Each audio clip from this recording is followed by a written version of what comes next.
Jebret Tim, DPI balik lagi nemenin kalian setelah seminggu kemarin kita nggak berjumpa ya karena semuanya repot mempersiapkan acara yang spektakuler kemarin yaitu The Juara. Kalian pada nonton nggak kemarin ke tenis indoor? Kalau kita kemarin nonton ya, kemarin tuh seru banget sebenarnya acaranya karena semua pemainnya tuh terlihat bener-bener mainnya serius banget gitu. Cuman sayangnya nggak ada VAR, jadi kita nggak bisa lihat nih bolanya sebenarnya in atau out ya nggak Ji? In atau out? In atau out? Anaknya in out. Hai. Bercandaan WKWK Project lagi nih. Tapi kalau ngomongin kemarin kejadian-kejadian unik di Liga Champions kan banyak mempertanyakan kasus-kasusnya kok beda di UCL, beda juga di Premier League. Kemarin kasus yang mungkin kita bisa lihat adalah memang mungkin kalau soal in out tar aja ya, tapi kalau dari handsball itu yang menurut gua cukup menarik, Newcastle lawan PSG. Apa yang membuat kalian ini pantas diperdebatkan? Karena kalau di EPL mungkin ini akan bilang ball to hand. Yeah. Kemarin kalau di UCL kok kayaknya terlalu harsh banget ya. Langsung ketika Newcastle udah tengah-tengah, udah di akhir-akhir dapat 3 poin, kalah hanya karena penalti seperti itu gitu. Iya, inilah buah dari aturan yang terlalu sering berubah-ubah, perbedaan pandangan dari setiap. Tapi kalian lebih suka yang mana pada akhir Indian ya? Gue sih lebih pengen punya satu aturan baku. Oke. Mau di UEFA, mau di FIFA, mau di FA, ya ini harus dipakai sama. Dan baik si Eddie Howe kan protes bahwa itu harusnya nggak jadi penalti. Ya.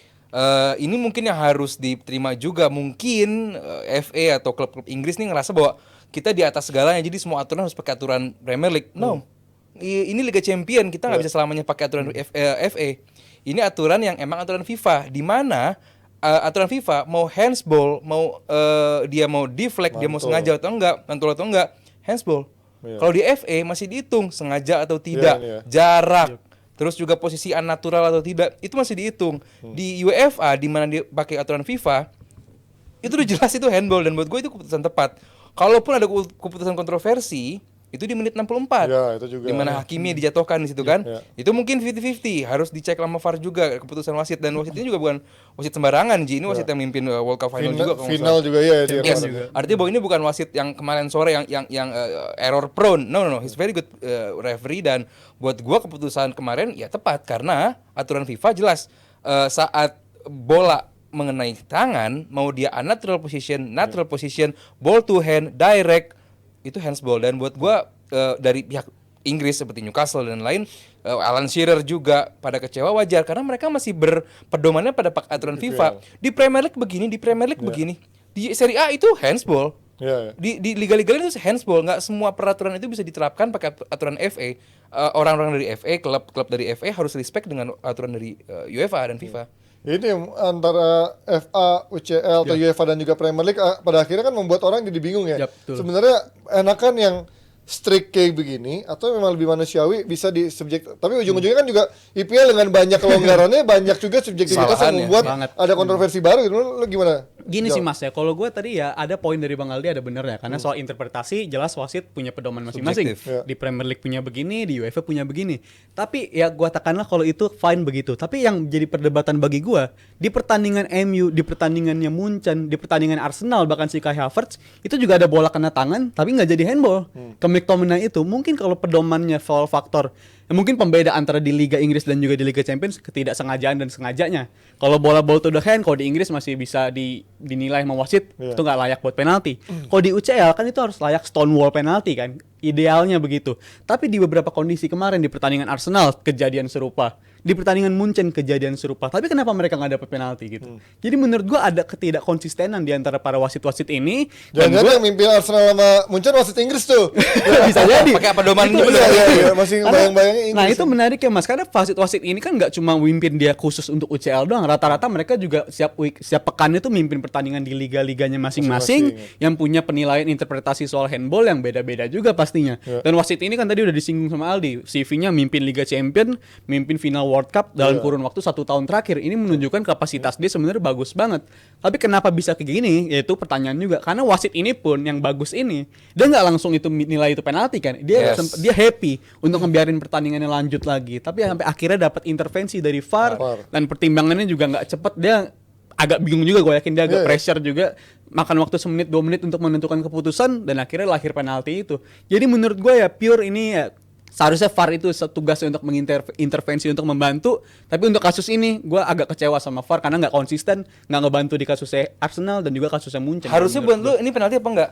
Enggak, karena gue poin juga kemarin gue ngeliat juga di storynya Virzi sebagai seorang Tun Army kan ya, dia bilang karena UEFA sendiri udah ngeluarin peraturan di bulan April 2023 ini untuk pedoman para wasit-wasit ini agar nggak terlalu kaku gitu. Perhatiin juga jarak bola, perhatiin juga bolanya itu kena kena anggota tubuh dulu. Berarti ke arah Premier League juga dong arahnya berarti. Iya. Iya, orientasinya. tapi sifatnya yang dari UEFA ini himbauan. Oh. Himbauan ke para wasit Peraturan. yang di-share sama Virzi di Yes, Instagram yes. itu peraturan di himbauan di bulan April 2023 gitu. Jadi kalau bola kena deflected dari badan. Zal, menurut lu ini lu nggak layak penalti, itu gue pengen tahu kenapa nggak layak penalti di mana? Karena itu posisi Livramento bener-bener posisi lari, natural position. Lu pakai aturan Premier League kalau gitu. Gue pakai aturan yang himbauan dari UEFA itu. No. Sifatnya himbauan Iya, tapi itu masih aturan Premier League dengan Yes. jarak sengaja atau nggak sengaja. Ya. Itu masih Premier League. Kalau UEFA pakai himbauan FIFA. Iya, karena gue juga ngeliat di MU lawan Munchen, Eriksen kan juga nggak bisa menghindar sama sekali tuh ketika bola nyampe ke Yes. tangan dia. Itu nggak bisa menghindar, tapi dihukum penalti juga. Ya. Tapi ini kasus Livramento, poin gue adalah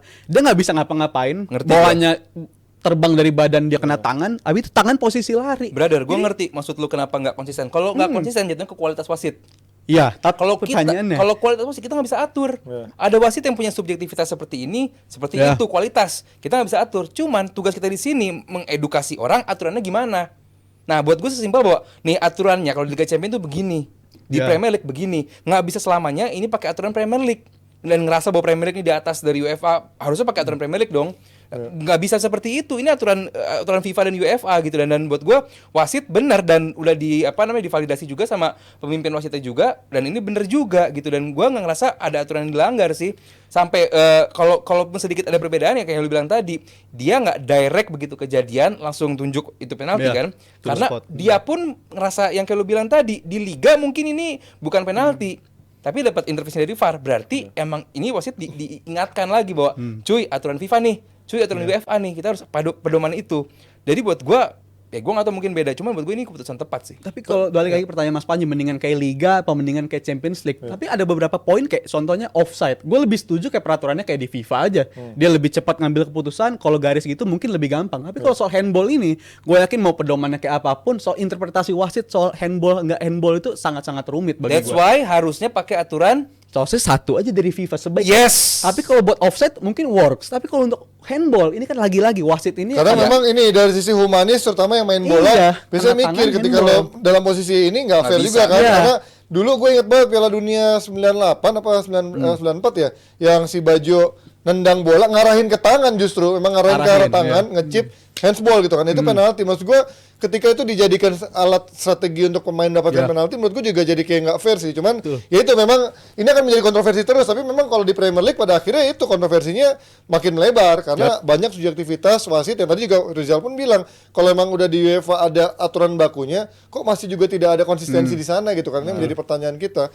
Tapi ya kita nggak akan ngomongin soal panjang lebar selalu. Kalau menurut kalian jebretin ini layak penalti apa enggak, dari sisi humanisnya menurut kalian ini manusiawi nggak ketika handsball seperti yang dilakukan Livramento? Kita pindah dari sisi hasil pertandingannya sendiri. Ini menurut kalian dari hasil pertandingan sangat merugikan Newcastle nggak untuk peluang untuk lolos? sangat Ya, ya. Kalau bagi gue sangat Tapi merugikan. menyangka nggak kalian Newcastle bisa menahan PSG sejauh ini? Jujur enggak ya. Dengan banyaknya peluang Mbappe dan segala macam ya? Peluangnya cukup banyak kan? Secara Buat gua individual skill malam ya? kemarin adalah fungsi bahwa lu saat punya kiper bagus, Yup. ada manfaatnya. Shoot stopper. Iya, Pop kemarin gila. Pop Sama kemarin luar back-backnya biasa. kemarin gila sih. Solid ya. Terjebak kemarin. Dan gue bingungnya si Luis Enrique saat lu butuh kemenangan, lu masih menyimpan Gonzalo Ramos di bangku cadangan, lu masih menyimpan Asensio di bangku cadangan, lu nggak langsung mainkan gitu, dan lu masih pakai 4-3-3 di mana Vitinha pun cadangan, lu masih memainkan siapa yang Korea juga, lu kenapa nggak pakai 4-2-3-1 di mana lu punya empat pemain menyerang bersamaan. Dan lu kelihatan lah di babak pertama emang Kolo Muani ini nggak begitu banyak in game contribution, begitu diganti sama yang Barcola Iya, tuh Barcola. Iya. malah lebih bagus. Cuman emang finishing dia emang kurang maksimal. Masih Tapi mentah ya. gua harus akuin lagi bahwa kali ini lebih tenang Newcastle, lebih siap, dikendati dengan kondisi cedera yang cukup banyak. Iya. Siap menghadapi MU juga di akhir pekan. PR-nya Eddie Howe emang lagi banyak banget. Dan buat gua PSG kemarin sangat ketolong sama keputusan wasit di menit akhir karena emang dari ketajamannya kelihatan lah ini klub belum siap lah. Ya. Dengan hasil seri ini siapa yang lebih rugi menurut lo? Karena kan PSG masih harus ketahuan Newcastle. ketemu Dortmund juga kan sebagai puncak klasemen Newcastle. kan. Kenapa gue bilang sangat-sangat Newcastle? Karena ini jarak, kalau dia hampir menang kemarin, ini setidaknya dia punya breathing space jauh lebih besar untuk pertandingan terakhir. Betul. Karena bedanya ya, Apalagi lawannya Milan yang lagi hancur. iya, Ya. buat penutupan itu lebih moral mereka jelas secara masih agak terangkat lah jelas karena mereka di laga penutupan main di kandang juga kan Newcastle itu lawan Milan. Jadi poinnya kan bedanya jauh banget. Jadi kalau seri jadi 5, kalau menang jadi 7 poin kemarin itu benar-benar advantage banget. Sama makanya PSG berarti kan 7. Iya, bisa nyaingin situ. Tapi yang kemarin gue bilang itu tadi gue nyambungin ke Aldi juga. Gue bisa mengerti sebenarnya kenapa PSG menurunkan taktik seperti ini karena mencoba dia mainin si Gonzalo Ramos dari awal tuh udah dicoba juga di St James Park dan hasilnya endingnya kita tahu sama sekali nggak balance, squad PSG-nya sama sekali nggak balance, di tengahnya juga nggak berfungsi dengan baik, di tengahnya padahal fungsinya ada si harusnya Ugarte bisa lebih fight lagi, tapi kemarin ya kelihatan agak berbeda sedikit ya pertandingan kemarin. Tapi ya itu sebenarnya kalau lihat dari stats pun jumlah shots yang diciptakan sama PSG emang banyak banget peluang. Terutama dari mereka Mbappe sih ciptakan. yang memang Iya, dominan banget. selalu bikin sesuatu tuh menjadi peluang gitu. Tapi gue juga shout out untuk Newcastle-nya. Ini benar-benar tim yang berbeda banget ketika main dengan striker atau tanpa striker. 3 pekan atau 4 pekan lalu kita sempat bilang ini kayak tim lagi tren penurunan nih. Apalagi kemarin abis menang lawan PSG itu ngebantai. Pertandingan selanjutnya diikuti dengan kekalahan, cedera, kehilangan striker juga. Beberapa kali dicoba Gordon bagus, tapi abis itu langsung drop lagi. Tapi sekarang gue ngeliat emang tim ini bagusnya kalau dia punya salah satu di antara si Wilson atau si Isak main, jelas ini tim yang berbeda. Dan gue rasa mereka ya rope lah istilahnya, dirampok dari poin penuh Ya walaupun di PSG ya kemarin. ada peran blunder dari Donnarumma juga sih dari golnya tuh, itu. gue kecewa Jadi banget sama dibilang bagus banget Newcastle enggak. Iya. Tapi bisa nahan Enggak. PSG dengan kualitas seperti itu gila sih. luar biasa. Jadi buat gua apalagi golnya menit 90+8. Kebayang fansnya kecewa banget pasti. Yes. Nah dengan hasil ini menurut kalian hitung-hitungannya gimana di akhir? Karena Newcastle akan ketemu Milan di St James Park. Terakhir Dortmund apa PSG di kandangnya? Dortmund atau Si PSG itu PSG-nya. ke PSG. PSG. PSG kandang Paris PSG berarti. Nah itu kan juga nggak gampang-gampang amat Dortmund nyata ya. Kita pikir Dortmund akan bukan klasemen yang gue cari hasil apa fixture terakhir ya. Ini kan Newcastle bakal di home lawan Milan. Ya. Kalau Newcastle menang 8. dengan selisih minimal 2 gol Iya. dan Oh PSG Champions tuh head to head apa? gol dulu. Oh goal difference dulu. Oh gede dulu. Gol Oke. dulu. Jadi kalaupun Newcastle menang dan PSG bisa seri, masih menang Newcastle kalaupun golnya 2. Oke. Harus 2-0 selisihnya biar bisa jadi GD-nya jadi +2. Ya.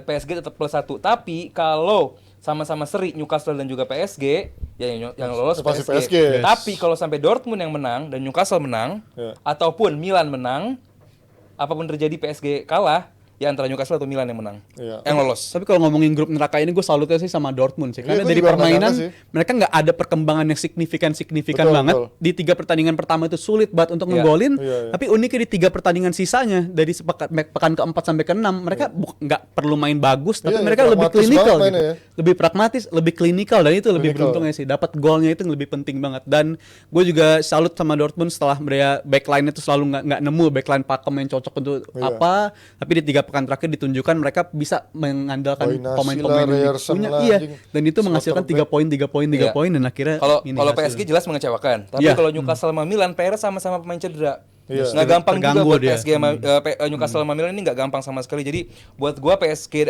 Milan dan juga Newcastle masih bisa fight lolos sampai game week terakhir.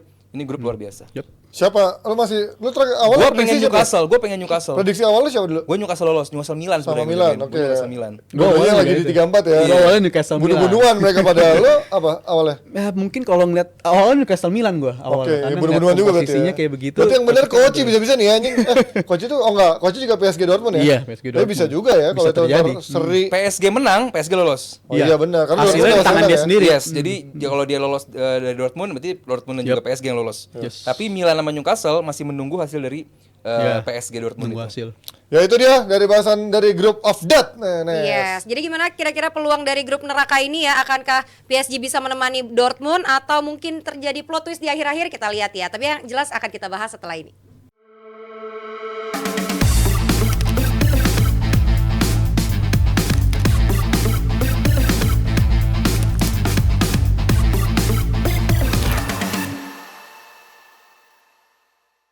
Jebret tim, kalau kalau tadi kita udah sempat nyinggung ya soal peluang tim-tim di UCL nih yang bakalan lolos ke 16 besar. Nah, ini udah ada beberapa tim yang udah lolos, tapi dari nama-nama ini kira-kira ada tim-tim kejutan gak sih? Atau masih mana-mana aja, Ji? Arsenal sebagai debutan UCL lagi, akhirnya mereka menang dengan meyakinkan dan juga lolos grup ya. Artinya apakah Arsenal sudah kembali ke mode Eropa nih? Kan sudah ada yang bilang kan gugup Eropa segala macam. Lo tuh cukup optimis di Eropa sejauh ini? Karena Di UCL. gini Ji, gue sebenarnya belum puas, belum puas karena Arsenal belum mendapatkan tes yang selayaknya gitu. Banyak yang bilang waktu dapat undian grup ini, ya grupnya grup Europa League. Cuman ya Arsenal bisa milih lawan. Dan bisa sejauh ini pun ya Arsenal udah buat gua udah luar biasa bagus gitu karena Duit juga cukup nih ya kan. Yes. Grup tuh penting, duit. Tambah, oh ya, tambah pasti kan. itu betul. Di luar Sevilla yang emang karena dia masuk Liga Champions karena dari Europa League. Jalur itu. Terus emang dia mengecewakan banget sekarang peringkat 16 juga di Liga. Iya. Tapi PSV dia peringkat 1 di Eredivisie, terus juga Lens dia peringkat 6 di Ligue 1. Ya so-so lah, nggak bagus-bagus banget. Cuma Arsenal bisa compete dengan tim-tim tersebut.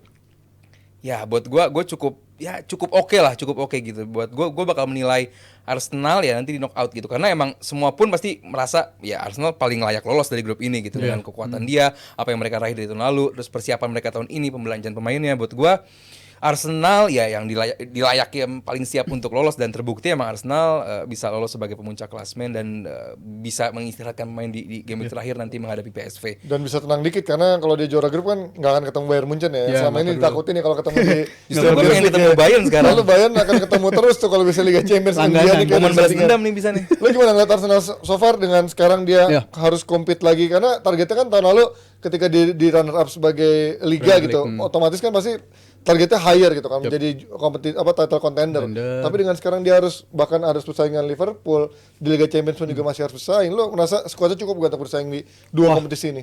Kalau untuk skuadnya sih ya sebenarnya ada peningkatan dibandingkan skuad musim lalu, itu jelas fakta ya. Tapi kalau untuk berbicara banyak di Champions League, gue agak kurang yakin gitu karena Atau tergantung undian sebenarnya ya. itu juga penting karena Penting itu. kita lihat di faktor-faktor tim Serie A musim lalu pun undian Banyak terbukti yang sangat cukup smooth lah ya. Iya, sangat menguntungkan juga. Tapi kalau kenapa gue bilang nggak yakin? Karena untuk Arsenal ini ya jelas squad agak berubah ya, jelas ada perubahan signifikan di situ. Tapi masih ya, kayak penyakitnya kayak musim lalu. Gue pernah bilang juga Arsenal ini tim yang bagus apabila squadnya itu 11-11-nya nggak ada perubahan sama sekali. Kita ngeliat apa dampaknya apabila ada satu pemain yang agak terganggu ritmenya karena cedera atau karena lagi drop performa, itu sangat-sangat berpengaruh banget. Terutama yang backbone-nya sih menurut gua ya. Iya, Kayaknya nggak cuma Arsenal yang kayak begitu. tapi Rata-rata semua tim begitu sih ya. begitu juga. Tapi kalau untuk dampak yang paling parah menurut gue di Arsenal ini, karena musim lalu kita nggak. Tahun lalu cuma Saliba yang cedera yang benar-benar kelihatan hilang, dampaknya krusial dan ya. dampaknya begitu besar banget kehilangan gelar title Premier League di hari-hari terakhir gitu. Kenapa? Jadi gue yakin Arsenal ya jelas knockout stage mungkin mereka bisa menghibur, tapi kalau untuk melaju jauh gue masih nggak yakin. Dan gue juga salut cara mereka untuk lolos di fase grup ini kan juga.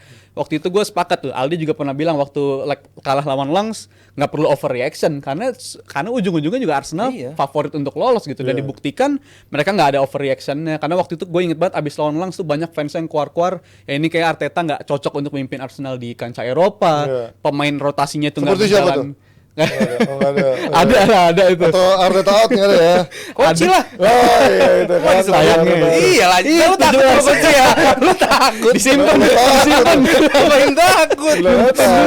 Karena kan lawan Las gue inget banget itu dia rotasi pemain, rotasinya nggak berjalan dengan lancar. Tapi dibuktikan setelah pertandingan lawan Las juga di Champions League beberapa kali ngelakuin rotasi kok. Dan hasilnya mereka bisa lolos dengan nyaman-nyaman juga. Jadi ini menunjukkan squad ini juga berevolusi secara mentalnya gitu. Jadi ada perubahan juga dari segi kenaikan performa.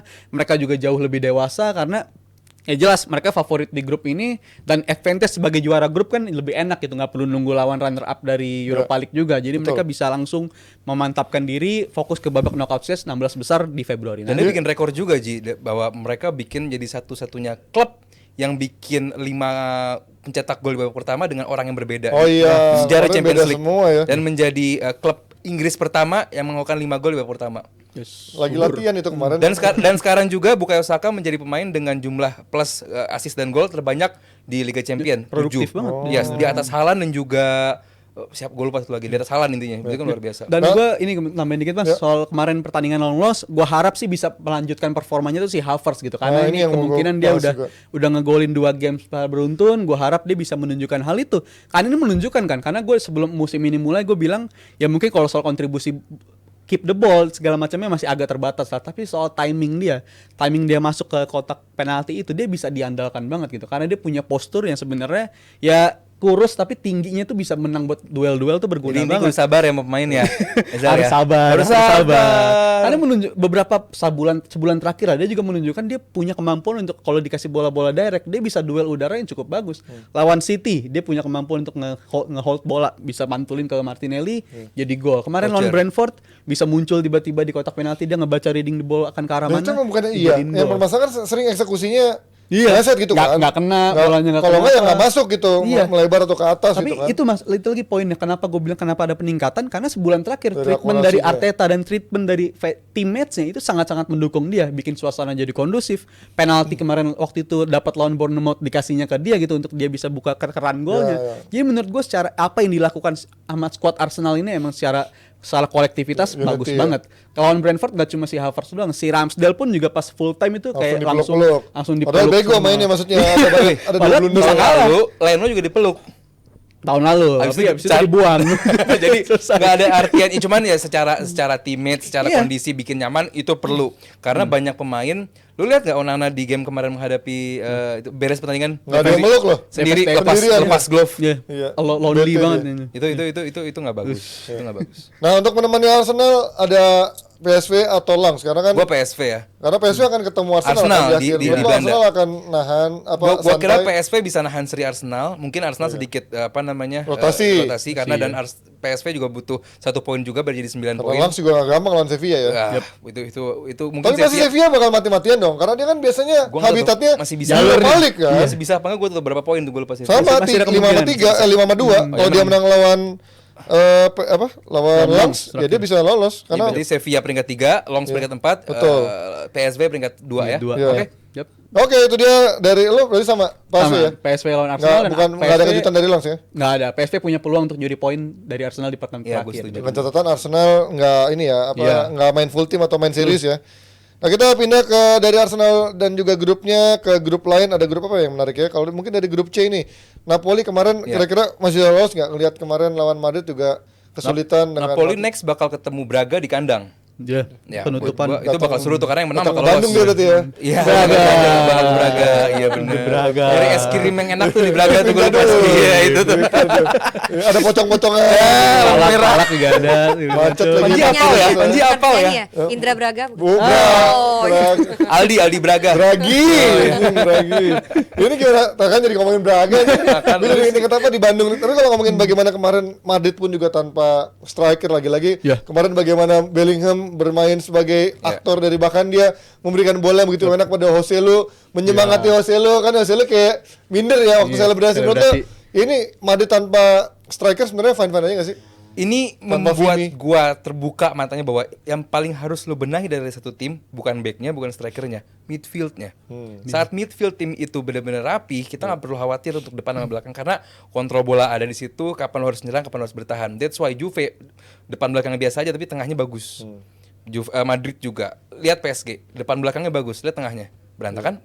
Karena emang yang harus dikuasai itu midfield dan kemarin Madrid luar biasa midfieldnya bagus banget. Makanya saat memasukkan striker Nico Pas dari Iya, pas golin juga anjir. bikin gua karena emang lini tengah itu benar-benar menjadi apa ya kontribusi luar biasa dan memberikan sentuhan, koordinasi semuanya itu dari lini tengah dan kemarin terbukti Napoli ya bagus, cuman serangannya kan serangan oportunis doang sementara yang bisa menjadi komando dari midfield itu kan ya dari Madrid doang. That's why mereka menguasai jalan laga, bermain dengan percaya diri dan they know how to win dan they know will win.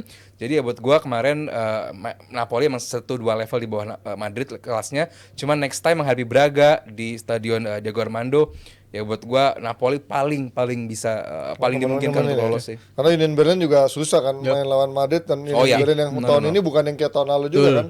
Mau ada Bonucci, mau ada Hosens. Enggak lah, bukan levelnya lah. Tapi ngeliat bagaimana kemarin Bellingham begitu anjir sih gua kemarin juga kaget ya dia bisa ngoper dengan kaki kanan efek gol Joselu. Menurut gua ini pemain yang punya visi sangat luar biasa memang ya. Dan kemarin mungkin ya dari aspek untuk ngasih asisnya luar biasa banget. Tapi gue juga kemarin terhibur sama kontribusi defensif dia yang kemarin kayaknya beban dia karena efek midfieldernya banyak yang cedera, yang para petarungnya itu si Tchouaméni hilang dalam jangka Camavinga, waktu yang cukup lama, Camavinga juga energinya berasa kehilangan juga, dan di belakangnya ada Kroos segala macam kan yang udah tergerus usia, dan sekarang Bellingham bisa step up ngambil tanggung jawab lebih untuk ngasih kontribusi defense kayak kemarin itu. Menurut gua walaupun masih kebobolan 2 ya, tapi menurut gua kontribusi defense-nya melebihi kontribusi biasanya lah. Ini pemain juga dia mau ngejalanin perintah dari seorang Ancelotti-nya. Tapi soal cedera-cederanya pemain Madrid tadi juga tertolong sama skuad Madrid ya, khususnya nggak ada striker tapi ada si Rodrigo gitu. Rodrigo belakangan lagi hot perform banget, dan itu terbukti dia ngelanjutin form dia dari sebelum international break kan, dia juga udah mulai nemu lagi tuh keran golnya. Sekarang selesai international break dia ngelanjutin golin lagi, dan ini yang menarik bagi gue, dia nemu formnya di waktu yang sangat tepat. ini Karena yang gue bilang kan, karena itu gue juga mikir kalau di Liga Champions mungkin bukan sebuah obstacles lah, karena kita tahu grupnya sangat grup mudah dibandingkan grup-grup lainnya, tapi di Liga gitu justru ketika di saat momen-momen kritis seperti ini dia juga bisa memaksimalkan pemain-pemain yang ada, ditambah Barcelona juga lagi jelek, kemarin ketahan juga kan seri kan. Hilang poin. Dan Rodrigo ini menariknya jumlah gol dia di 2 game terakhir itu melebihi jumlah gol dia dari pekan pertama sampai pekan ke-11 sebelumnya. Jadi bisa dibayangkan dia dari pekan 1 sampai 11 itu benar-benar nggak produktif, nggak bisa ngegolin, nggak bisa assist, tapi dari 2 game terakhir 4 gol, 4 assist, ini menunjukkan dia ada peningkatan dari 2 game terakhir. Gue nggak ngerti entah ini kenapa pemain begini, mungkin dia emang tipe pemain yang butuh pressure dulu baru bisa ngasih perform, atau dia emang lagi bulan-bulannya semangatnya di bulan-bulan segini. Ya tapi jelas itu whatever lah. Yang jelas dia menemukan performanya di waktu juga, yang sangat tepat dia punya supply bola yang bagus dari tengah. Iya. Kroosnya masih cerdas banget. Dari Ceballos. Toni Kroos tuh masih pinter banget bagi gue. Jadi buat gue ya Madrid pasti lolos, dan ya ini Napoli Braga paling mungkin main Napoli, cuman gue nggak tahu juga anything can happen gini di Braga juga. Apalagi pelatihnya mediocre si Napoli, si Mazzarri itu ya. Nah kalau ini grup apalagi ya, grup ini kok Milan lagi ya, Milan nggak perlu dibahas kan? Grup H. Kalau dari grup H ini apa nih? Porto apa Shakhtar kira-kira Porto sih karena main di kandang itu doang. Iya, advantage buat dia. Porto yang bakal nemenin Barca sih kalau menurut gue. Oke, kalau dari grup lain menurut kalian ada nggak yang bakal jadi tricky match atau tricky results? Kayaknya dari udah lagi deh, apalagi sih coba Benfica Inter kan udah pasti lolos. Inter sama Sociedad udah pasti lolos. Predictable Itu juga Copenhagen ini masih lolos ya, Lazio. Nah, kalian kaget nggak ngeliat Lazio begitu? Lumayan lah, karena di sana kan ada Feyenoord yang juga tahun lalu bukan kacangan kan Feyenoord kan, tapi juga. Lazio somehow Feyenoord sekarang peringkat 2 di liga. Iya kan, somehow bisa step up dengan 10 loh poinnya dengan catatan grupnya ditinggal pemain pentingnya si Milenkovic Savic di awal musim, dan sekarang dia bisa perform begini walaupun di liga nggak bagus-bagus banget sebenarnya, masih kayak Lazio seperti umumnya musim sebelumnya lah. Tapi dia tiba-tiba bisa berbicara banyak di Champions League di musim ini. Menurut gua sebuah kejutan salah satunya dari Lazio untuk Champions League di musim ini. Ya ini dia yang udah pasti lolos ya, Barca dan juga Leipzig yang juga kemarin satu grup udah pasti lolos dua-duanya. Terus PSV juga kayak belum deh. Hah? PSV udah ya pasti ya? PSV belum dong. Harusnya belum ya, sekarang belum lengkap ininya. Kecuali kalau memang head to head ya, kalau secara nggak pakai head to head, pakai kalau goal difference harusnya belum sih karena masih pendek. Anything can happen. Nah tapi bagaimana Inter kemarin? Kalian lihat Inter dibantai dulu 3-0 langsung bilang ini nggak, Inter jelek banget nih secara rotasinya gitu. Tapi menurut lo ketika dia bisa bounce back 3-3 itu apakah faktor secara gengsi itu, atau memang ketika pemain-pemain lolos. Congrats to them. Ketika Inter main utama di babak kedua akhirnya membuat inilah perbedaan Inter ketika main utamanya beda sama ketika main cadangannya main. Ya beda, dan kualitasnya jomplang sih. Terutama di back sih yang gua kemarin kaget sih, Bisek jelek banget kemarin anjay. Jujurnya jomplang banget kualitasnya, dari kualitas utamanya sama kualitas pelapisnya sangat jauh banget. Tapi kalau itu Aslani, ketika skuad utamanya udah main, ini menunjukkan karakter mereka. Emang gue ngeliat tim ini emang dari musim lalu kuat di Champions League, emang kualitasnya bukan nggak kayak Milan lah. Milan musim lalu lebih diuntungkan karena faktor ketemunya sama siapa aja, bracketnya sama siapa aja. Tapi kalau Inter ini emang mereka menunjukkan kualitas mereka di Champions League, khususnya di partai-partai group stage dan knockout stage nanti. Ini emang punya kualitas pemain yang mumpuni gitu untuk bisa kill the game, untuk bisa memaksimalkan konversi peluang.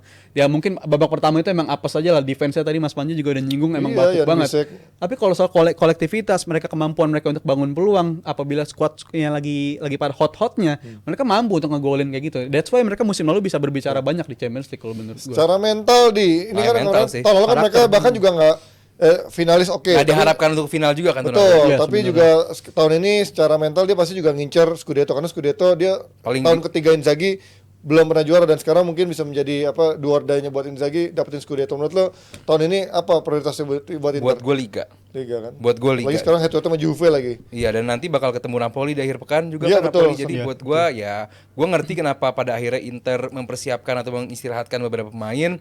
Jadi ya karena mereka juga tahu Napoli juga main di hari yang bersamaan kalau nggak salah, dan buat gue akhir pekan nanti menghadapi Napoli justru lebih urgent untuk dimenangkan sama Inter, karena Napoli pun berapa peringkat 4? Peringkat Sekarang 4 ya di bawahnya peringkat Juve 4. yang pasti. Jadi Sama buat Milan. gue itu buat gue, karena walaupun sedikit jauh, cuman buat gue Napoli pun masih bisa mencuri karena ini masih baru menjelang tengah musim, dan anything can happen di Liga. Cuman kalau di Liga Champion ya buat gue Inter lolos lah. Inter lolos ya itulah Inter di bawah Inzaghi. Memang gue juga menunggu tahun ketiga ini harusnya menjadi tahun yang achieve buat Inzaghi, karena minimal kalau emang Liga Champions masih terlalu jauh, walaupun tahun lalu memang finalis. udah pasti lolos juga kan? Udah pasti lolos. Udah pasti lolos, tinggi. Scudetto Aman. dia wajib Aman. karena udah tahun ketiganya Inzaghi, menjadi penentuan buat Inzaghi dan juga manajemen apakah mempertahankan Inzaghi atau tidak. Kita pindah apa lagi Nes? Apa? Yes, kalau kita tanya dulu menurut Jebretim, kalau menurut kalian gimana? Coba kalian komen di bawah ini. Dan kenapa tadi kita belum bahas MU? Karena nanti spesial, MU ada segmen di MU TV. Kita bahas di next episode. Perlu dibahas banget nih. MUT sini.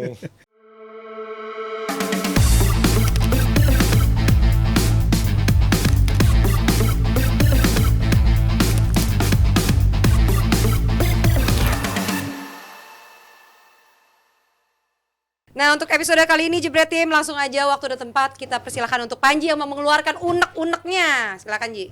Kalau Inter dibantai dulu, tapi menunjukkan mentalitasnya. Ini MU unggul dulu, pasti ada sesuatu yang nggak beres karena MU bisa unggul. Nyatanya berakhir dengan skor 3-3 dan diambang tidak lolos, walaupun beruntung di hasil lainnya Munchen berakhir seri dengan Copenhagen. Ini apa yang menurut kalian? What went wrong dengan MU ketika dengan sudah unggul kok bisa menjadi 3-3? Dari dulu Jal. Ya sebenarnya ini pertandingan yang ironis sekaligus menandakan mungkin akhir perjalanan MU di Champions League di musim ini kalau bagi gue ya, karena sangat-sangat sulit. Tapi kalau ditanyakan what went wrong, gue sebenarnya nggak suka ngelakuin ini. Tapi untuk pertandingan kemarin gue harus menunjuk satu orang untuk disalahkan, untuk blame. Onana menurut gue ini benar-benar dia ngenempatin timnya, ngenempatin temen-temennya di atas lapangan tuh dalam situasi yang sama sekali nggak ideal banget. Dia ngebiarin itu kan skuad Galatasaray-nya emang nyari menang banget dengan diturunkannya pemain-pemain offensive minded banyak banget, dan kondisi lapangan itu benar-benar hell lah bagi gue. Itu benar-benar kondisi stadion yang sangat-sangat riuh, penontonnya mengharapkan kemenangan juga, dan lu ngebiarin, lu udah unggul leading 2 gol tapi lu ngebiarin bola kayak begitu cuma ditepak doang dan akhirnya masuk. Itu menurut gue salah satu turning point dari game tersebut gitu. Kenapa Galatasaray bisa back into the game dan bisa mencuri poin. Dan gue ngelihat ini kan juga bukan error sekali 2 kali Onana sering kayak begini. Lawan Brentford, lawan Munchen, dan lawan tim-tim di Premier League, lawan siapa Dari lagi? 5 game Banyak terakhir, banget. 4 gamenya error semua. Premier League mah Iya, banyak. dan itu dari leading to error gitu. Tapi kalau kenapa Galatasaray bisa nyetak 3 gol, jujurnya gue nggak heran Mas. Karena kalau dari lihat XG conceded-nya lawan Everton pun juga idealnya MU itu seharusnya kebobolan 3-4 gol gitu tiap pertandingan belakangan. Tapi beruntungnya lawan Everton mereka bisa menahan gak kebobolan. Onananya juga bagus lawan Everton. Onananya juga lagi bisa jadi shot stopper, tapi kalau untuk kemarin sama sekali nggak kelihatan. Setiap bola ada nyampe ke gawang Onana itu kelihatannya kayak jadi gol gitu. Dan gue dari awal ketika MU leading 2 gol, gue udah punya feeling sebenarnya. Karena gue pikir United di Champions League musim ini tuh bener-bener nggak menunjukkan mereka punya mentalitas bisa menjaga keunggulan gitu. Karena sering banget mereka di Champions League musim ini udah unggul 2 gol, unggul 1 gol, nggak berpengaruh juga. Ujung-ujungnya tetap kalah atau seri. Jadi lawan Copenhagen juga kasusnya serupa. Jadi gue tetap, kemarin gue sempat mikir lawan Copenhagen mungkin 15 menit pertama bagus, abis itu rusak gara-gara faktor red card gitu. Tapi di pertandingan lawan Galatasaray dikonfirmasi bukan karena faktor red card ya, emang kualitas mentalitas pemain MU ini masih perlu dipertanyakan, dan ini akibatnya gitu. Lu menempatkan diri lu dalam situasi yang sangat-sangat buruk, dan mungkin gue nggak pernah ngeliat ada tim juru kunci bisa nyetak 12 gol dari 5 game tapi jadi juru kunci. Jadi menurut gue ini kasus yang benar-benar unik bagi gue. Kebobolan 15 gol juga. Kebobolannya lebih banyak lagi. Ini unik banget kasus MU musim Menurut ini. tuh kenapa di Onana masih terus dipertahankan sama Ten Hag sebagai kiper utama, walaupun di Rashford udah mulai pernah dicadangin, Bruno juga pernah dicadangin dulu sekali 2 kali. Kenapa Onana benar-benar nggak tergantikan lah, untouchable ibaratnya? Sebenarnya terlalu harsh ya buat gua kalau kita pointing Onana doang, karena ya ini tim gitu, dan yes ini Liga Champion juga, 1-2 momen emang begitu berarti, dan kemarin emang momennya sial bagi Onana. Harus seperti demikian, bahwa nggak cuma Onana yang kayak begitu, banyak kiper-kiper lain juga melakukan kesalahan. Even De Gea pun sebagus itu melakukan kesalahan. Jadi buat gua Tapi ini kan yang dikritisi oleh pembela De Gea kan, sering banget dia kelihatan dan Iya. benar-benar apa ya, nggak cuma sering tapi juga di momen-momen kritis lah gitu. Kayak sekarang kan penentuan poinnya jadi berat kan buat MU. Sekarang ini error leading to goal paling banyak itu Onana, 7 gol di Eropa. Iya. Siapa peringkat 2-nya? Siapa? Manuel Neuer. Kiper Oh. juga. Padahal dia nggak Apa pernah main. kesamaan Michael Neuer sama Onana? Neuer nggak pernah main 2 tahun. Goal sweeping keeper. Ball playing juga. Goal sweeping keeper ini, sweeper goalkeeper ini emang prone to error. Sangat udah begitu, emang kalau kiper ini aktif ke depan itu emang sering bikin error, dan ya itu hal yang harus diterima sama tim. Cuman buat gua kemarin ada yang berbeda gini.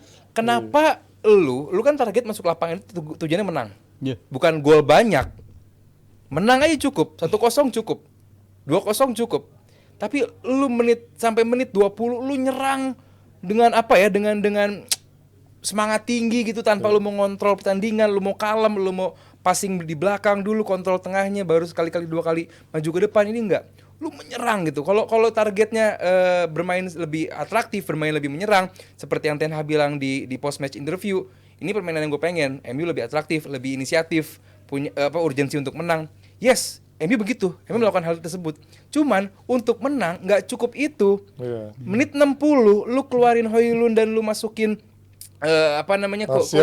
Martial dan Kobe. Terus juga Amrabat ganti Amrabat Kobe dikeluarin. main. Amrabat nggak bagus, cuman Amrabat bisa ngontrol bola, Betul. bisa kapan lu passing ke belakang, kapan passing ke sayap. Amrabat bisa. Lu masukin Kobe Mainoo, jangan salah ya, ini pemain luar biasa.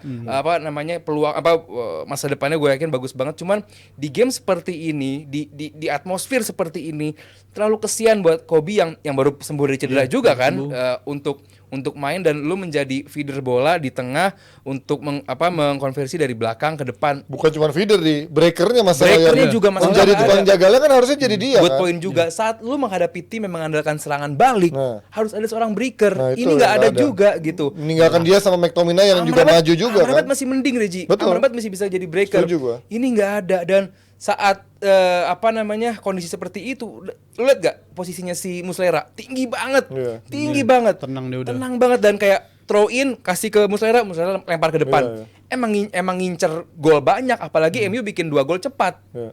Emang MU bikin gol 2 cepat, artinya bahwa si Galatasaray emang harus mengembalikan kondisi dan unggul. Cuman sulit. MU ini bagus banget. Semua fokus ke kesalahan Onana, semua fokus ke hasil 3-3 yang bikin MU sulit. Gak ada yang fokus sama gol bagusnya Bruno Fernandes. Nah, iya. Bagus. Itu gol bagus banget. Garnacho positioning bagus banget. Dewasa banget. Gak ada yang fokus ke sana. Karena ini hasilnya 3-3 membuat MU menjadi posisi Rusak. sulit.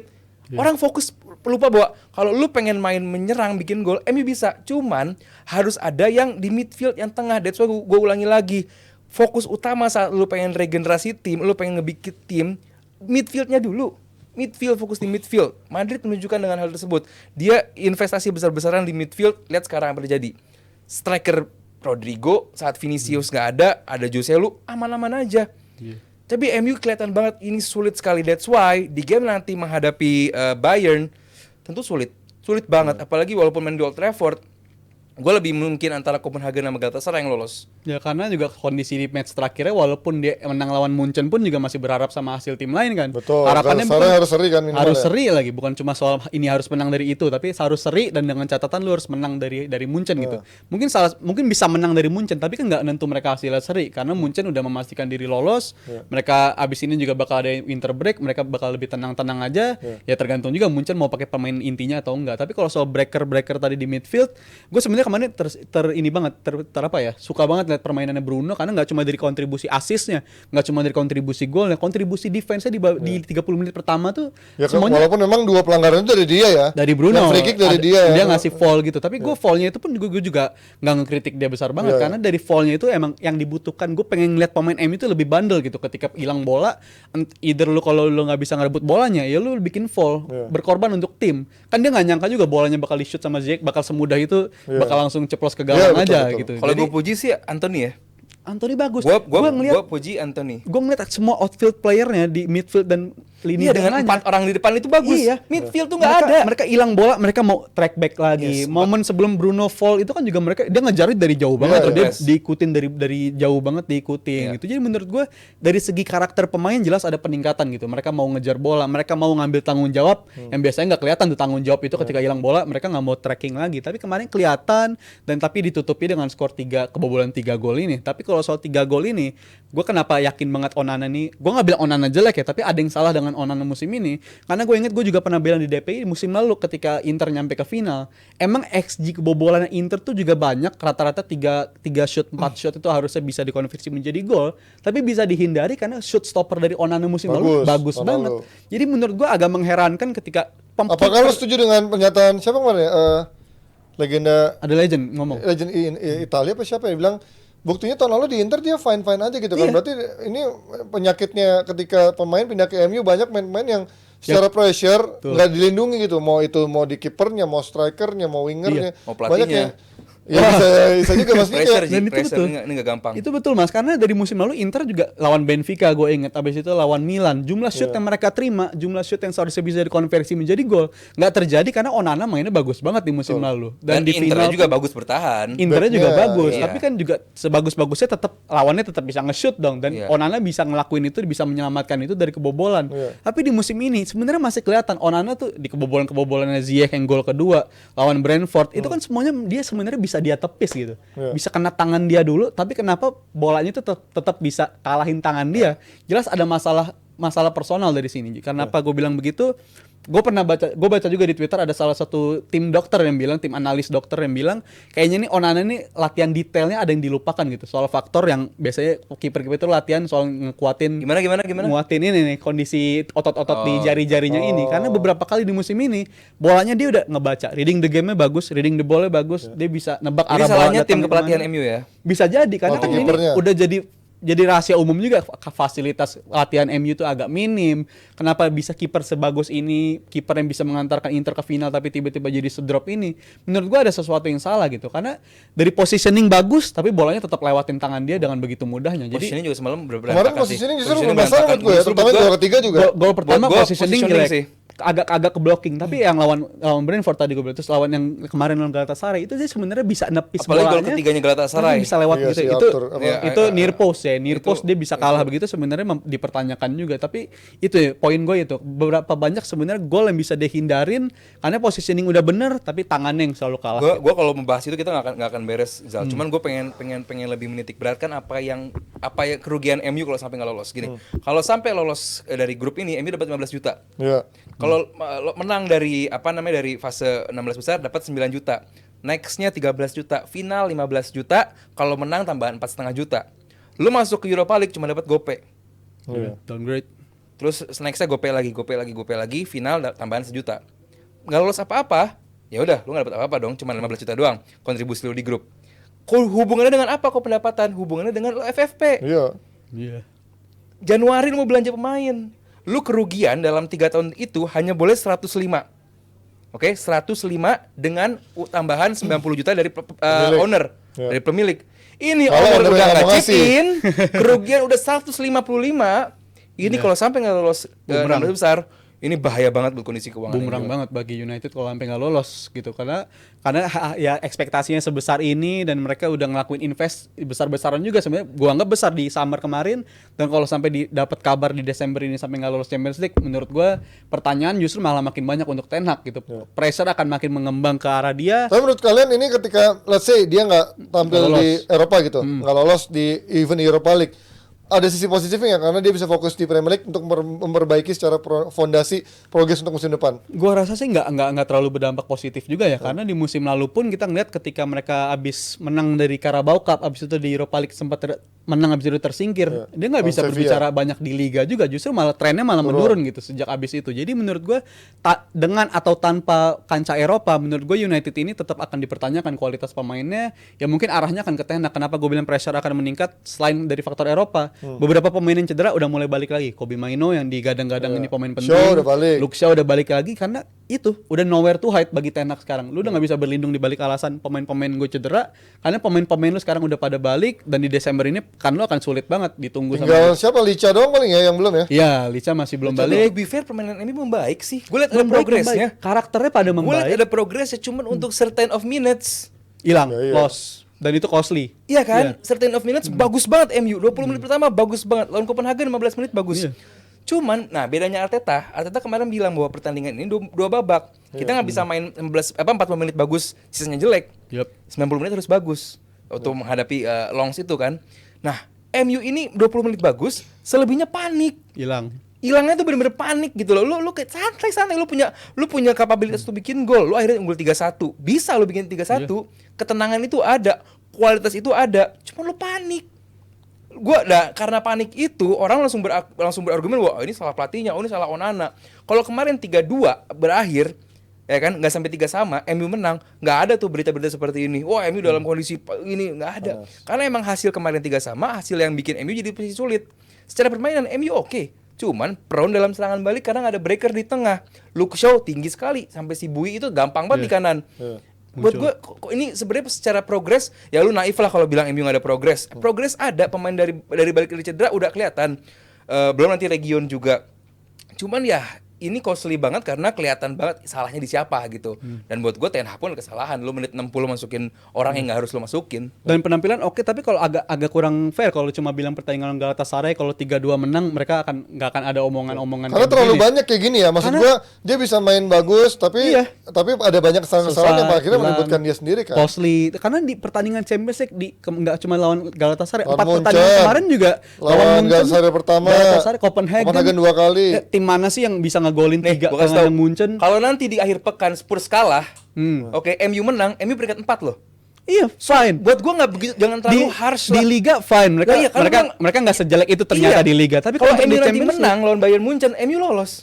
dengan catatan tim lain seri. yes. Tapi oke, katakanlah mereka lolos, tapi gue sama sekali nggak puas dengan 5 game. Gue kalau Ya karena gini, dikatakan di beberapa game awal pemain banyak yang cedera juga. Sekarang progres udah ditunjukkan sama Ten Hag. gue bisa mengerti cedera, tapi ketika lu tim punya kualitas untuk mencetak 3 gol di Allianz Arena di kandang Munchen, Luar biasa itu dong. menurut gue bagus banget. Iya, makanya. Tapi kenapa bisa Konsisten ngegolinnya 3, nggak ada. kebobolan Yes, 4. konsisten nggak ada. Kebobolan 3 lagi lawan Copenhagen, kebobolan 3 lagi both away and home di lawan Oh, Galatasaray. yang Menurut Copenhagen sama gua- Galatasaray sama kok. sama, tapi Sama. kebobolannya sama-sama 3 juga kualitasnya, jadi ditunjukkan sama United di musim ini. Ya emang kualitasnya jadi paradoks gitu. Di satu sisi kalau kita ngeliat kontribusi golnya, ini tim yang sangat layak Kalau untuk Resto lolos. itu nih artinya banyak anjing-anjing. Bukan. dogs, Itu dogs para gitu. dogs. Ini jangan lupa, biarpun MU banyak kebobolan di Liga Champions, top scorernya siapa? Highland. Iya, that's why. Fine. Tapi Jadi gua nol bilang- di Premier League ya. jadi paradoks gitu. Di satu sisi gue bisa Itu Karedok Abrar. di satu sisi gue bisa terima alasan kenapa dia layak lolos karena kontribusi gol yang luar biasa. Tapi di satu sisi gue juga yakin mereka nggak layak lolos. Tapi karena ini jumlah gue kebobolannya banyak menarik banget. karena gue kemarin dengerin yang acara YouTube-nya Arsenal tuh yang fans-fansnya ditanya-tanya dia kemarin FTV, membandingkan sama MU gitu kan. Karena kemarin sempat dibahas kan bagaimana MU ternyata sejelek-jeleknya ini katanya bisa dibilang tim terburuk Beda dalam 6 poin beberapa tahun doang. terakhir. Iya. Beda 6 poin. Tapi kalau kata fans Arsenal gitu. Nah, inilah yang membuat mereka ini yang membuat akhirnya MU mental Makin jauh. fallen off karena inilah mental yang harusnya bukan dirasakan oleh MU fansnya. Kok mereka merasa kita cuma beda 6 poin doang ternyata dari Fine, Arsenal. gitu. Iya. Harusnya mikirnya ada di atas gitu, Oh, bukan mungkin mikir realistis realistis Iya. juga. Ya Ji, berarti kondisi. makanya udah menyedihkan itu emang gitu, lagi kan? kondisi sulit MU Iya. sekarang. Nggak ada yang bilang MU lagi kondisi bagus. Setuju gua. Nggak ada yang bilang bahwa MU udah siap, MU udah stabil. Enggak juga. PR Ten Hag banyak gitu. Cuman ya diserang cedera ya semua tim diserang Semua cedera. Tottenham juga diserang cedera. Newcastle juga serang cedera masih ada juga masih gitu oke. kan. Cuman ini mungkin Ten Hag punya treatment yang beda, cara dia memperlakukan tim ini beda. Cuman ya progresnya tuh kelihatan gitu. Progresnya tuh udah kelihatan. Nah, gue penasaran sama Newcastle. Karena Newcastle di St. James Park Nah, ini mainnya, sama tim yang dicedera banyak nih. mainnya gila kan. Tapi Newcastle nggak kelihatan bermasalah ketika dia bermain di St. James Park. Even sekarang banyak pemain cedera. Menurut lo gimana peluangnya MU?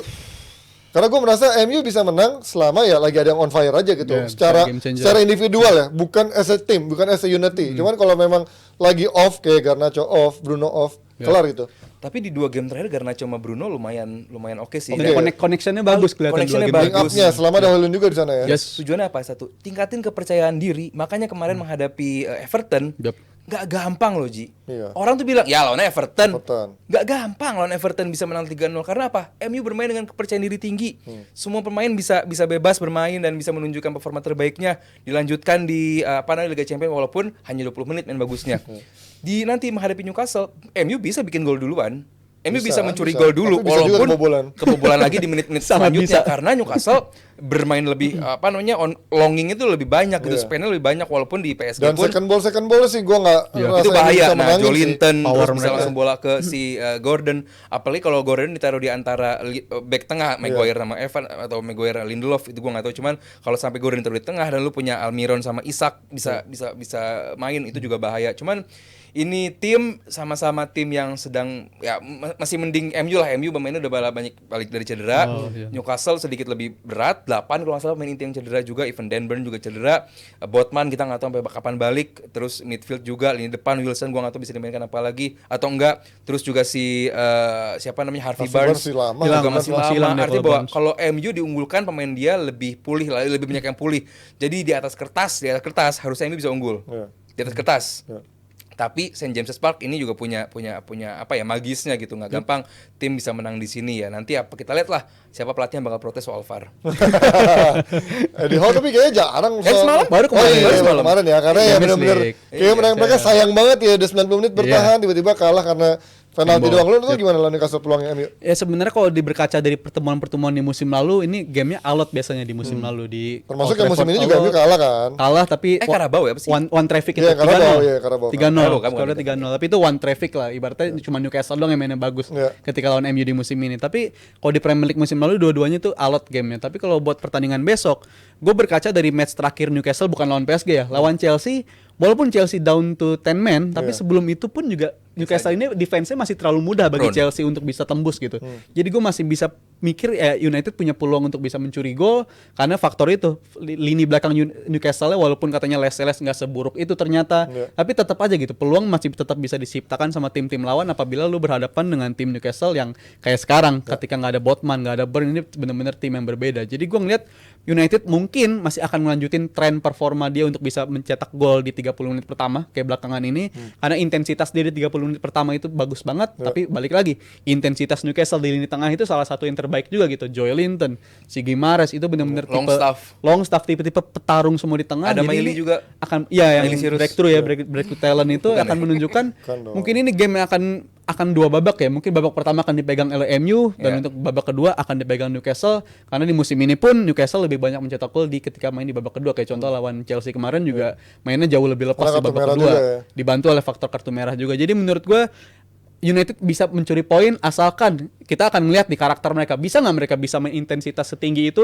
nggak cuma di babak pertama doang, bisa nggak lanjutin sampai dua babak. Masalahnya ini dua tim sebenarnya mainnya mirip-mirip Ci. Dia memanfaatkan serangan balik. Iya. Serangan Reaktif balik dia. reaktif football. Tapi bedanya pressingnya lebih Bagusan jalan Newcastle, jauh. bagusan Newcastle. Dia lebih fisik, lebih keras mainnya dan ya Cuman kita tinggal kualitasnya doang yang agak kurang sebenarnya Newcastle mah. iya. Nah, kemarin kalau lu perhatiin menghadapi PSG menghadapi Chelsea no, sama PSG. MU lawan apa kemarin Galatasaray. Oh, Galatasaray. Menit 80 sampai 90 berapa peluang ini? Peluang banyak. Berapa peluang? Ngelahirin. Pelistri, Hampir per 2 menit sekali ada dari istri Dateng khususnya. aja. Per 2 menit ada aja peluang besar. Masalahnya kan di ketenangan dalam finishing. Iya. Nah, kalau menghadapi Newcastle seperti itu, mungkin MU bisa mencuri poin. Mungkin bisa mencuri poin walaupun nggak mudah. Ketenangan dan ya kualitivitas dari tim ini sendiri dan Bruno jangan ragu-ragu untuk shoot dari luar kotak penalti gitu. Dan Garnacho. Nih, kenapa Garnacho bikin overhead kick nggak ada yang bahas DPI ini langsung libur nih. Libur dulu, Kenapa libur nih dulu. DPI fans Libur dulu. MU nih? Tapi ini menurut kalian Garnacho main lagi nggak? Karena kan pasti Main lagi si deh. Bangsawan Jangan deh. datang dong.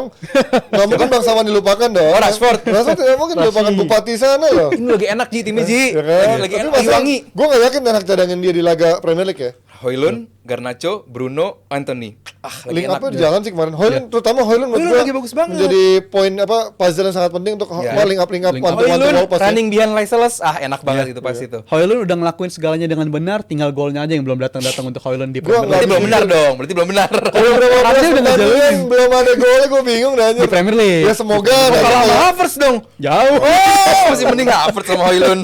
Sama Almiron aja kalah ya. Prediksi gue, Aduh.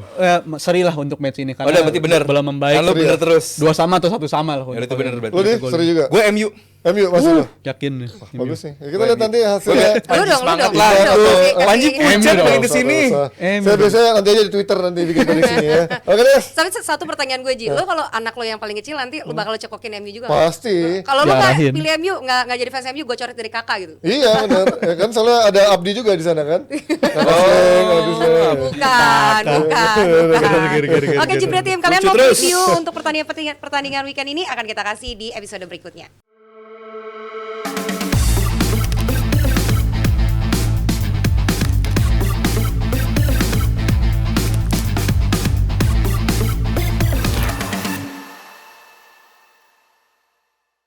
Ya sebelum bahas preview, Panji kita mau bahas ini dulu Liverpool sama Fulham. Nah ini Liverpool dan Fulham kemarin baru menang 4-0 ya lawan 4-0. Lask.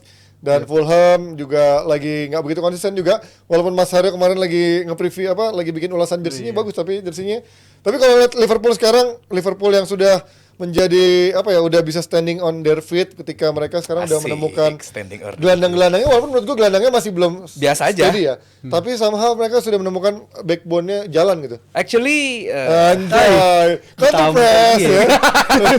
Muhammad Salah top skor kedua kan? Iya. 10 gol Iya, di Premier League. Artinya bahwa keran-keran gol dari Muhammad Salah ini udah mulai keluar lagi. Dia mulai menemukan performanya karena di awal musim kelihatan kesulitan sekali Salah ini dan midfield yang biasa itu tanpa seorang breaker seperti kita bahas kemarin waktu menghadapi City, kelihatan sekali midfield ini sangat amat prone. Dan ini yang contoh golnya Muhammad Salah ya. Kemarin Wah, Bang pas. Simon nenggolan nonton langsung. Oh, kiper Nih, nggak keren ngapain. gol ya. Iya, jadi ya buat gua ini menghadapi Lask ya, cuman ya ini Lask beda sama Fulham, inkonsistennya Fulham masih mending lah dibandingin Lask ini. Tentu tekanannya beda. Di game kali ini lihat tuh si nomor 78 back itu main dan kita lihat Konate udah siap dimainkan lagi. Jadi kayaknya Matip nggak akan dimainkan, capek gue liat Matip main.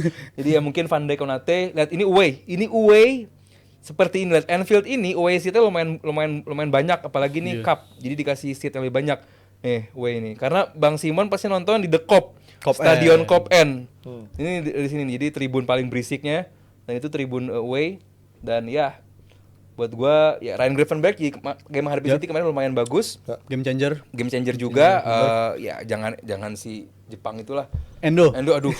Walaupun lawan Walaupun Lask kemarin lawan Lask karena level Lask. bagus, level Lask. Level Tapi Lask. tadi pagi ya menunjukkan Endo nyata kualitas passingnya agak ada perbaikan lah. Walaupun faktor lawan Lask, tapi gue cukup puas lihat pertampilan Endo kemarin. Mungkin yang bikin agak ngeri-ngeri sedap faktor Darwin Núñez ini. Apakah besok dimainkan lawan Fulham atau justru Cody Gakpo-nya? Karena Cody Gakpo lawan City ketika dimainkan pun juga bisa menunjukkan dia bisa ngasih kontribusi gitu. Golnya si Trent Alexander-Arnold kan juga ada kontribusi dia. Ketika dia narik si Bernardo-nya ngikut dan akhirnya jadi gol. Dan tadi pagi lawan Lask dia juga mencetak 2 gol, bisa melanjutkan grand golnya, semoga aja lawan Fulham besok. Gue sih lebih pengen dia yang main gitu. Kasih break dulu ke Núñez lah karena kelihatan ini pemain belakangan ya lawan pas di Uruguay bagus pas international break, tapi pas kembali ke Liverpool kayaknya City lawannya, Bos. match fitnessnya belum kelihatan juga kemarin lawan City. Walaupun lawan City tapi gue expect lebih gitu dari seorang Darwin Núñez. Tapi kemarin kelihatan match fitnessnya agak terganggu, bahkan secara emosional juga agak terganggu gitu. Pep aja diajak berantem kan di full time di akhir. Jadi Itu menurut gue sampai sekarang apa sih? Gue nggak ngerti deh. nggak ngerti juga. Belum ada yang bisa mendapatkan yang itu. setahu gua waktu di game sebelumnya itu Pep itu konfront ke si Tsimikas. Do you like the goal gitu. Karena nggak golnya gitu. Lagi si Tsimikas lagi warming up di depannya Pep gitu. Nah, ini pengen nanya doang kayaknya si Núñez, do you like the goal? Kayak nunjuk, kayak dia nunjuk ada gitu, nunjuk do you like the juga, goal gitu. si Pep Núñez mungkin apa nih gitu loh anak kemarin Golnya sore. apa keren? Ya, nggak ngerti lah. bukan gol dia juga lagi. Bukan Jadi- gol dia juga. Dia juga gue nggak ngerti deh. Jadi unik banget ini Jadi pemain ya sebenarnya. namanya pemain lagi naik lagi ada daunnya, lagi naik daun lah ya, lagi ada anginnya, cuman ya buat gue itu nggak perlu. Dan nanti City menghadapi Spurs ya. Spurs. Betul, Spurs. Nah ini yang gue akan kita bahas adalah big match sepi penonton di live reaction ya, maksudnya bukan di stadionnya mah rame. Gue nggak bilang stadionnya Di mana sih mainnya? di City. Etihad. Gue nggak bilang Etihad sepi, nggak bilang Spurs juga sepi. Tapi maksud gue kalau live reaction biasanya sepi nih, kadang nggak ada yang nonton. Tapi kalau bagaimana City menghadapi Spurs yang sekarang juga lagi penyakitan lah bisa dibilang, karena Yeah. gue nggak melihat Spurs ini akan segera bangkit ketika pemain utamanya belum pada datang. Oke, orang pada bilang Madison bisa digantikan Lo Celso, terus juga, no. ya menurut gua enggak gitu. Lo nggak bisa membandingkan apa ya, cedera memang semua tim merasakan, tapi kan ini adalah key player dan pelatih yang baru berapa bulan menangani si tim ini kan. Menurut gua kok lo bisa ngata-ngatain Spurs ketika di saat nggak ada pemainnya baru lo bisa menjudge dia ketika nanti pemain-pemainnya balik, bisa nggak tuh kondisionnya? Menurut lo gimana lawan City nanti? Iya. Apakah ini akan menjadi ajang pembantaian? Nggak ada. Kemarin Bissouma sama Sar. si Sar kenapa nggak main ya? Belum main karena si Akumulasi kalau ya? Bissouma akumulasi, kalau si Sar itu kayaknya dia ada faktor injury deh kalau segala Oke, macam. bisa barengan semua gitu ya? Iya, kemarin? lagi apes banget gitu. Dan menurut gue poinnya tadi jelas key player Spurs musim ini Madison. Dan kalau kita Semua sih menurut gua yang lagi kolektivitinya bagus banget ya. Van der Ven sama lo lihat lah kemarin Emerson Royal sama Ben Davies Kelabakan. dan orang menjudge dia sebagai kalah. Happy banget gua Ya lu liatnya. coba deh. Kelabakan. Back tengah Emerson Royal sama Emerson Royal bukan back tengah, Ben Davies bukan back Dipaksa tengah. Dyer. Iya, orang tuh gak ada yang melihat Iya. itu gitu, cuma melihatnya kalah doang Iya. gitu kan. Ketika kita bisa ngejudge City 3 kali nggak ada kemenangan karena Nggak ada faktor Rodri. nggak ada Rodri, seharusnya kita juga bisa ngejudge yang sama ke Spurs. Ini bukan karena satu pemain doang, hampir whole squad Iya, pemain key cedera bisa playernya dibikin, gitu. bisa dibikin starting lineup sendiri gitu. Iya. Jadi menurut gua ya ini faktor akibat lu akumulasi dan juga faktor cedera yang benar-benar ngerusak ritme Spurs ini. Spurs ini jujur kayak Arsenal musim lalu lah, bagus apabila 11-11-nya nggak berubah gitu. Disama-samain. Tapi walaupun nggak rela ya, mungkin Arsenal disamain sama Spurs pasti nggak rela. Tapi kalau Puncak ngeliat- klasemen berapa lama Spurs? tapi kalau untuk Spurs ini ya 10 itu pekan kelihatan. doang, anjing. Bener-bener hilang ritmenya. Mungkin masa honeymoonnya juga udah habis ya si Ends ini sama Spurs di musim ini. Jadi menurut gue ini tantangannya besar banget karena di Desember kita tahu sendiri pekan di Premier League itu sibuk banget dan jadwal akan terus datang tapi pemain lu nggak akan datang dalam waktu 2 atau 3 pekan. Ini cederanya pada jangka waktu yang cukup Richarlison lama juga juga ya. agak lama. Mungkin Bissouma yang akan datang lebih cepat karena akumulasi dia akan Kemarin segera antara berakhir. yang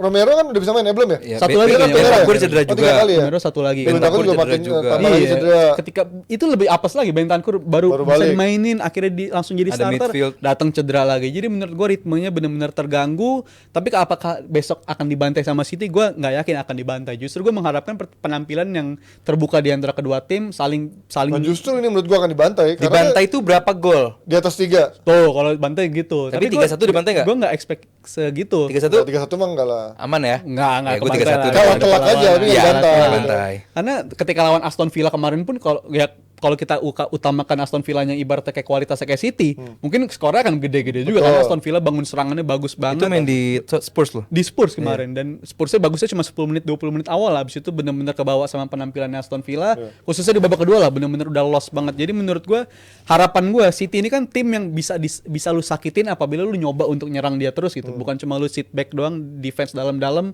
mengharapkan counter attack, lu akan sulit ngarepin hal itu. Tapi dari bakal City. itu yang kejadian. Itu yang akan kejadian. Spurs Tapi bakal apabila nyerang kejadian serangan Spurs balik mau doang. ngelakuin itu, menurut gue ada peluang gitu. Karena ketika gue inget di 2 musim lalu ketika bersama Conte pun dia bisa nunjukin bisa nyuri kemenangan gitu dari City dengan cara seperti itu. Tapi dengan komposisi squad yang sekarang nggak ada, ya mungkin gue nggak bisa berharap banyak.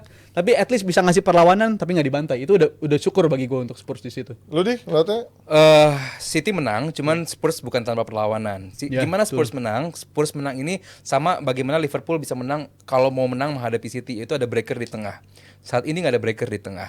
Baik Bentancur nggak ada. ya paling kalau Bissouma balik ya kalau Bissouma doang. sama Sar ini main, wah, ini lain Sar cerita. nggak ada sih kayak cedera sih. Iya makanya jadi mungkin si Lo Celso sama si Bissouma kayak balik. Bissouma kemungkinan balik kalau Bissouma gitu. balik. Bissouma sama Sar, Bissouma sama Lo Celso. Celso. Ya ini nggak ideal karena mereka juga jarang atau belum pernah main bareng. Belum Jadi ya di tengah juga kemungkinan Romero main tapi duetnya sama Romero udah selesai dari kartu Iya. merahnya. Kalau Gue lupa deh. belum juga, masih gue belum. Bissouma duluan yang Mampus selesai lah. bisa datang.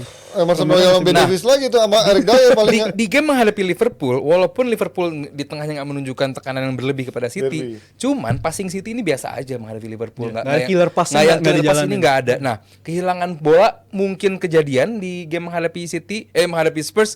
Mungkinkah Spurs bisa konversi hilang bola menjadi serangan balik? Itu bakal menjadi kunci di game kali ini. Apalagi Stones katanya dianggap udah bisa main lagi dan Rodri Stones ini kan ya udah dibandingkan dengan Rodri Akanji ya gua nggak begitu satisfied dengan tandem itu, tapi dengan tandem Stones sama Rodri gue suka banget kapan mereka harus ke depan, kapan mereka harus ke belakang. Ini udah enak banget. Di lini belakang City ya nggak ada masalah juga. Di lini depan ya mungkin Bernardo Silva akan sedikit maju ke depan. Foden gue nggak tahu bakal main apa enggak. Dan ya Haaland tentu ya being Haaland lah gitu. Jadi buat gue di game kali ini kuncinya apakah bisa Spurs memanfaatkan serangan balik lewat kehilangan bola. Selebihnya ya City bakal nyaman. Tapi di lini serang pun menurut gue juga berat ya karena di sektor kiri tuh kayak nggak imbang ya. Brennan Johnson pemain yang menurut gue masih mentah dan levelnya mediocre dan Richarlison pun nggak ada lagi opsinya gitu kan. Artinya menurut kalian Manor Solomon juga cedera. Menurut lo selain Son siapa yang bisa diharapkan? Kulusevski paling ya. Kulusevski bisa Kulusevski kemarin diharapkan cuma main bagus sih yang terakhir main tuh lawan bagus. Aston Villa. Nomor Aston 10. Villa bisa ngacak-ngacak Kena gitu tiang lah. juga berapa kali kan. Main bagus, ngacak-ngacak, tapi lagi-lagi sangat-sangat nggak balance gitu ketika lu kena serangan balik, karena kemarin lawan Aston Villa Kulusevski, abis itu Brennan Johnson, Nggak ada yang turun. Carlos Hill juga mainin secara bersamaan, padahal karakternya mirip-mirip juga tuh Kalau tiga-tiganya. sih siapa? Brian Gill. Gil. Brian Gill, Gill. Carlos Carlos Gill Gill siapa beda, dia? Carlos Gill ada pemain lagi. Oh, iya, itu mah di Gill Spanyol sana. anjir. Iya, ini Brian Hill, sorry. Ini main bertiga bareng-bareng dari awal dan ditambah lagi Lo Celso di tengah yang sama sekali bukan tipe gelandang Males yang anjing Lo Celso mah. Iya, dia tipe gelandang yang ngarapin bola ke kaki, Gelandang ngarapin flamboyan bola dia. yang bola-bola aman gitu, bukan tipe gelandang yang ambil resiko gitu kayak James Maddison contohnya. Jadi menurut gue squad ini sama sekali belum balance. Ya tengah depannya aja nggak balance, ditambah lagi lini belakang lu nggak ada tipe yang ngatur kayak ala Romero. So error prone-nya Romero tetap at least dia punya kontribusi leadership di lini belakang, itu dibutuhkan banget di Spurs di musim ini. Harapan gue sih ya City Susah kalah, Spurs menang, tapi ya kayaknya MU menang menghadapi Newcastle terus masuk 4 besar karena Spurs kalah sama City. Itu bakal ketat banget dari Mantap atas banget sih sampai itu ya. enam, bakal ketat Tapi banget. kalau lini tengahnya City menurut kalian dengan seberapa besar peluang untuk Matheus Nunes, Belum. Calvin Phillips untuk bisa main, karena mereka kan Belum. waktunya nggak banyak gitu, terutama untuk Calvin Phillips ya.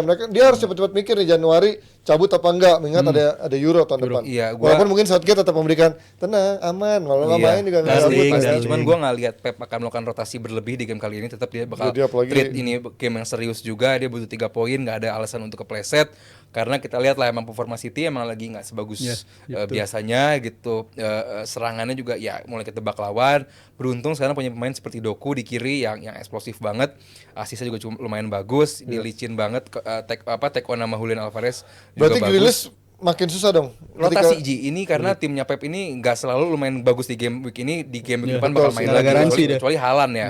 Selebihnya rotasi bakal dilakukan. Cuman ya buat gua Grealish dia adalah seorang team player. Dia bagus saat dia punya sumbangsi dari pemain dari lawan, dari temennya juga yang cukup bagus. Cuma kalau Doku dia pemain yang bisa sendiri ngacak-ngacak, dan ini cukup memudahkan bagi Haaland mendapatkan asis-asis dari Doku. Terbukti betul game menghadapi Bournemouth itu luar biasa sekali. Doku bikin 1 gol dan 4 assist, artinya bahwa ini pemain luar biasa. Jadi ya buat gua rotasi bakal tetap dilakukan, cuman kalau modelan Kovacic, Nunes sama Calvin Phillips bukan game kali Mungkin ini. kalau untuk rotasi untuk lini tengah gue berpikir Rico Lewis ya, karena di musim lalu pun ketika berhadapan dengan Spurs Rico Lewis yang dicoba di posisi itu, tapi ya itu Game-nya ya, berakhir dengan ada yang kemenangan Spurs, tapi Spurs. ada juga yang kemenangan Iya. City. Dia adil untuk musim lalu. Tapi kalau soal Rodri mungkin garansi untuk di lini tengah pasti akan start.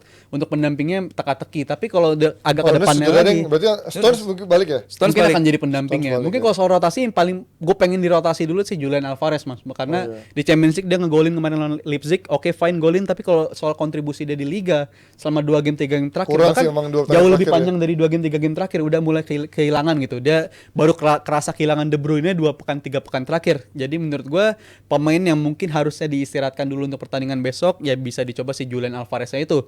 Bukan karena dia penurunan performanya anjlok banget, tapi kontribusinya agak berkurang dan mungkin ada faktor dari match fitness juga. Jadi gue akan happy apabila ngelihat dia diparkir dulu deh, jangan dipaksakan untuk jadi starter, karena kemarin lawan Leipzig pun juga efeknya bagus gitu. Nggak start dari awal, main jadi sebagai pemain pengganti, terbukti bisa back on the score sheet. Mungkin resep yang serupa bisa dicoba juga ketika lawan Spurs Kalau besok. gue Foden deh yang diistirahatkan. Foden disalahkan. Iya, karena ini pemain kan kadang di kanan, kadang di tengah, kadang di kiri. Luas banget scope permainannya, dan ya buat gua nggak ada alasan yang tadi Rizal bilang untuk menggantikan Alvarez ya, karena dia emang sedang diplot untuk menjadi pengganti De Bruyne dalam jangka panjang. Cuman ya emang performa dia nggak bikin gol, cuman secara permainan, secara in game playnya lumayan bagus sih. Cuman kalau kontribusi dia kan sebagai nomor 10 atau ya sebagai striker bayangan, kalau nggak assist ya bikin gol, itu belum dilakukan oleh Alvarez sejauh ini. Cuman ya buat gua udah, cuman nggak maksimal. Cuman ya buat gua Foden karena dalam jangka panjang dia pemain yang lebih penting. Jadi buat gue di keep dulu deh. Oke, prediksi 3-1 City. Oke, tadi saya bilang 3-1. Gue 2-1 untuk City. City menang. tipis ya berarti City. ya. Tipis. Oke, itu dia prediksi dari big match antara City lawan Spurs nih. Ya nanti kita nantikan aja lah ya hasilnya akan seperti apa, sesuai harapan atau mengejutkan, beda sama harapan kalian. Pokoknya nanti semuanya akan kita bahas di hari Senin depan, Jebret. Betul. Terima kasih Sarimane dan Awi. Kita ketemu hari Senin. Dadah. Happy weekend, Happy all. weekend.